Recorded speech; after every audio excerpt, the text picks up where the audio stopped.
Baik, hari ini kita akan membahas soal ujian nasional tingkat SMA. Nah, di sini 3 soal dulu ya. Baik, langsung saja kita baca soal nomor 1, yaitu posisi skala utama dan skala nonius sebuah jangka sorong ditunjukkan seperti gambar berikut ini. Nah, di sini materinya itu adalah tentang pengukuran. Nah, ternyata pengukurannya menggunakan jangka sorong. Nah, untuk mencari hasil penghitungan atau hasil pengukuran pada jangka sorong, kita mesti melihat skala utama yang ada di jangka sorong tersebut dan skala noniusnya. Nah, skala utama yang ada di jangka sorong itu adalah yang ini, yang terletak di bagian atas. Nah, untuk skala nonius itu yang bawahnya. Yang kecil ini ya, ini disebut skala nonius.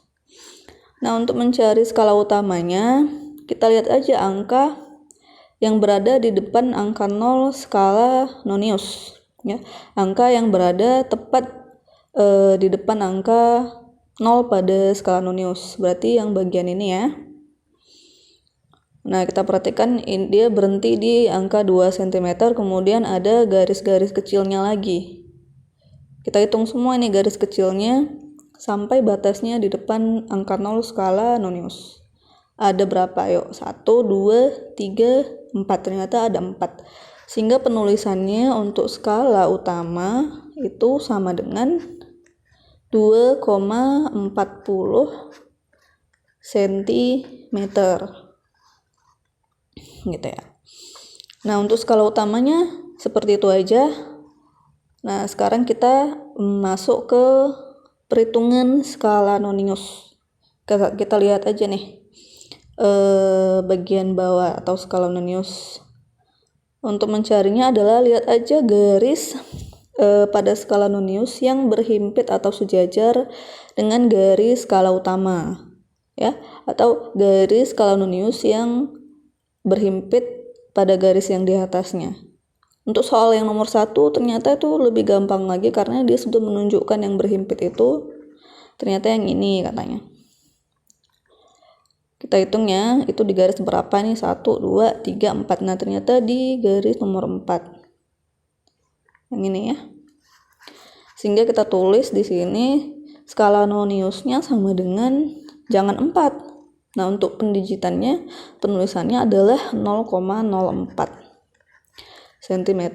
Jadi kalau misalnya pengukuran skala noniusnya itu garisnya berhimpit di angka nomor 5, maka penulisannya menjadi 0,05. Kalau dia berhimpit di angka nomor 7 atau di garis nomor 7, berarti penulisannya menjadi 0,07. Seperti itu ya.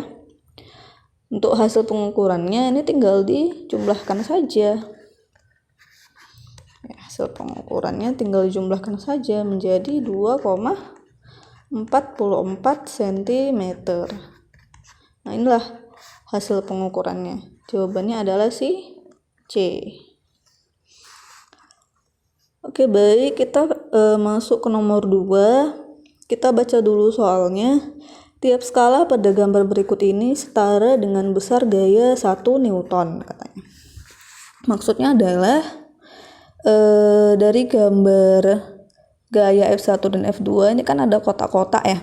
Nah, jadi tiap satu kotak itu nilainya 1 Newton gitu ya. Nah, ini materinya adalah vektor. Pada materi vektor ya, kita lihat di sini ada gaya F2 yang arahnya serong ke kanan, kemudian ada gaya F1 yang arahnya vertikal atau pada sumbu Y. Nah, kita disuruh apa nih? Ditanya adalah besar resultan kedua vektor gaya tersebut adalah, nah yang ditanya adalah resultan gaya, berarti penjumlahan gaya F1 dan F2 itu maksudnya. Nah, kalau misalnya teman-teman mendapatkan soal seperti ini,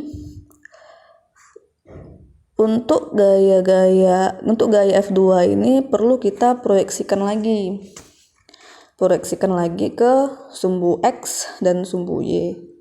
Tetapi kalau untuk gaya F1, karena dia sudah berada di sumbu Y, berarti dia nggak usah kita ganggu gugat, ini sudah di titik aman gitu loh. Jadi kalau misalnya ada gaya yang serong kemana gitu, serong kanan atau serong kiri, itu perlu kita ganggu gugat lagi ya, perlu kita sederhanakan lagi atau kita proyeksikan lagi ke arah sumbu X dan sumbu Y biar lebih gampang. Nah, untuk F2 nya coba kita proyeksikan ke sumbu X, ini menjadi F2X. Untuk F2 kita proyeksikan ke sumbu Y, ini ya, kita proyeksikan ke sumbu Y, ini menjadi F2Y. Nah, setelah diproyeksikan, kita cari nilainya.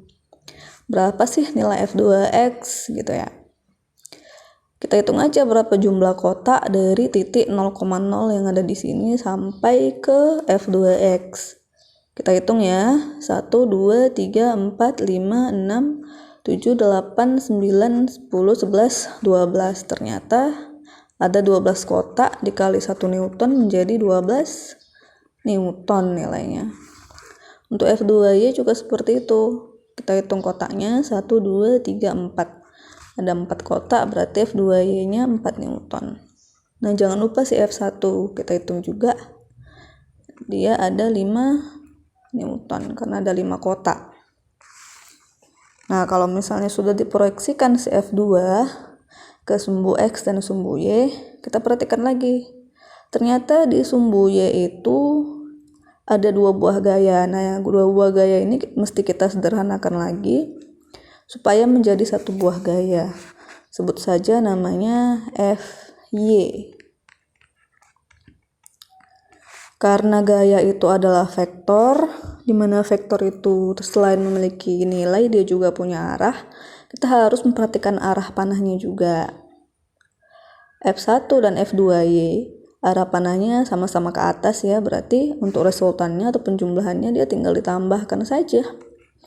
F1 ditambah F2Y gitu ya, karena dia searah.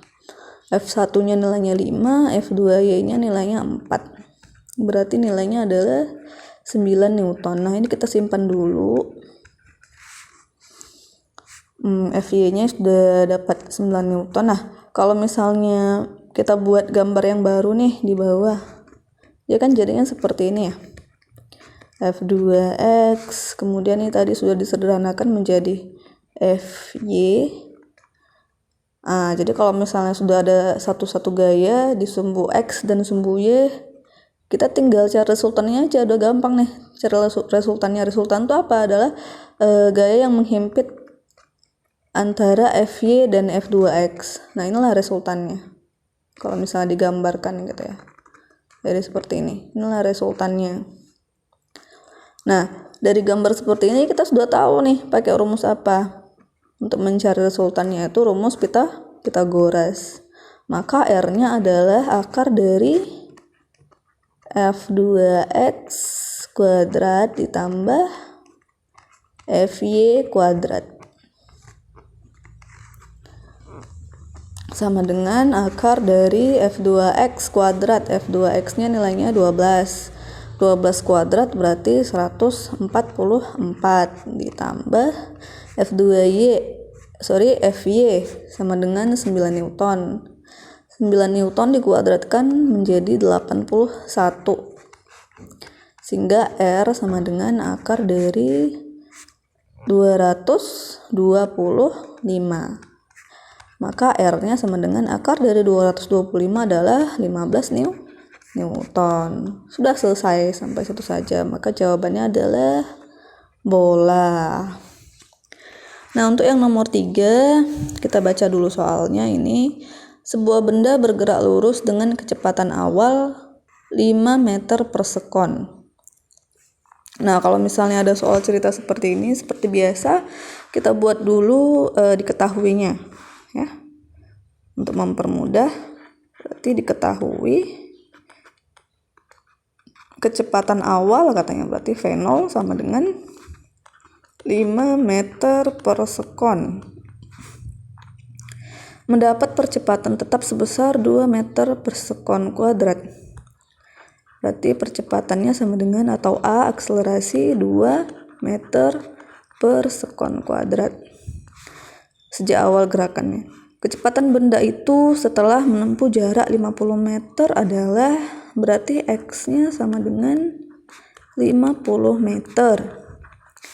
Yang ditanya itu kecepatan saat benda tersebut menempuh 50 meter, berarti VT. Bisa VT, bisa V1 atau V2 atau V aksen, terserah. Yang penting kita mengingatnya kecepatannya itu diukur setelah dia menempuh jarak 50 meter gitu ya. Nah, dari soal seperti ini kita bisa nilai bahwa ini jenis soal GLBB atau gerak lurus berubah beraturan. Kemudian dia dipercepat, maka nanti dia ditambah ya, tidak dikurang. Ingat, untuk GLBB itu ada 3 rumus ya. Yang pertama, VT sama dengan V0 ditambah AT. Kemudian yang VT kuadrat sama dengan V0 kuadrat ditambah 2AX. Kemudian yang terakhir X sama dengan V0T ditambah setengah AT kuadrat.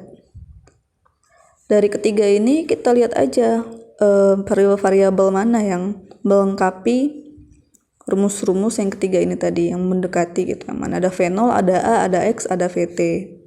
Nah, itu variabel rumus yang kedua ya. Nah, ini.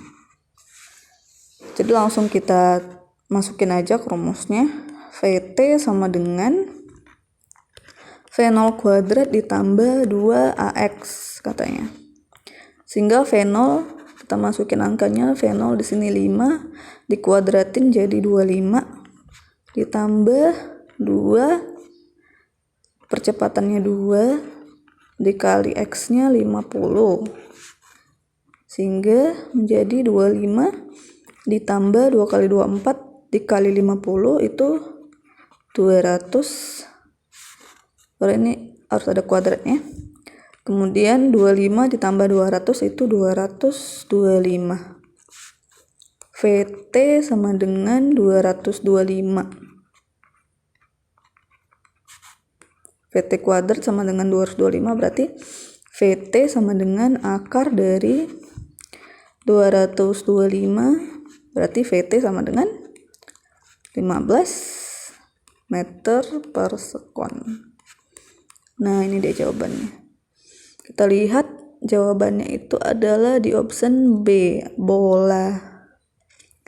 Nah, sampai situ pembahasan soal kita kali ini. Terima kasih.